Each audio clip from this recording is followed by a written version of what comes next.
السلام علیکم دوستو، آپ دیکھ رہے ہیں انفو ایٹ جواد، ایک ویڈیو جس میں ایک عامل کسی مریض میں مبینہ طور پر جن کی حاضری کروا رہا ہے اور مریض کی ٹانگ کی حالت کو ایک نامعلوم اور لا علاج بیماری قرار دے رہا ہے اور اس بیماری کا الزام کسی جن پر لگا رہا ہے۔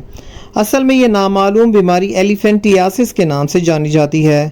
ہوتا کچھ یوں ہے کہ ہمارا خون ہمارے جسم کے ٹشوز اور خلیوں کو نشو و نما دینے کے لیے باریک باریک شریانوں کے ذریعے ان ٹشوز تک پہنچتا ہے اور انہیں آکسیجن، خوراک اور دوسری چیزیں منتقل کرتا ہے۔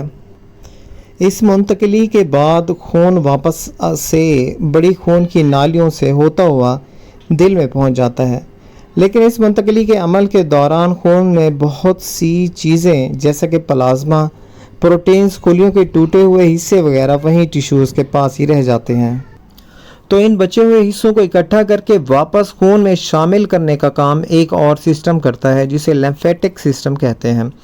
یہ بھی خون کی نالیوں کی طرح ایک نالیوں کا سسٹم ہوتا ہے جو ان بچی ہوئی چیزوں کو اکٹھا کر کے خون میں شامل کر دیتا ہے اور یوں یہ سلسلہ چلتا رہتا ہے۔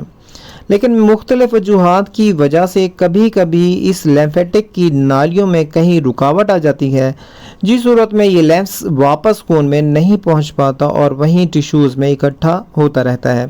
اس لیمف کو ایک خطرہ سمجھتے ہوئے سفید خون کے خلیے بھی وہاں آ پہنچتے ہیں اور سوزش پیدا ہو جاتی ہے۔ یہ سب چیزیں مل کر جسم کے اس حصے کو ایسے موٹا اور سوجا ہوا بنا دیتی ہیں۔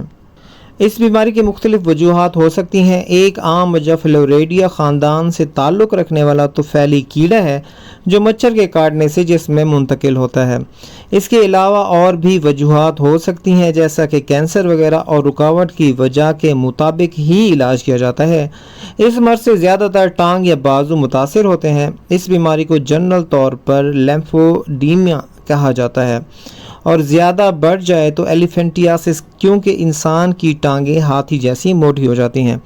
تو یہ کوئی نامعلوم بیماری نہیں ہے، نہ ہی ناقابل علاج ہے، اور بیچارے جن پر بھی اس کا الزام لگانا درست نہیں۔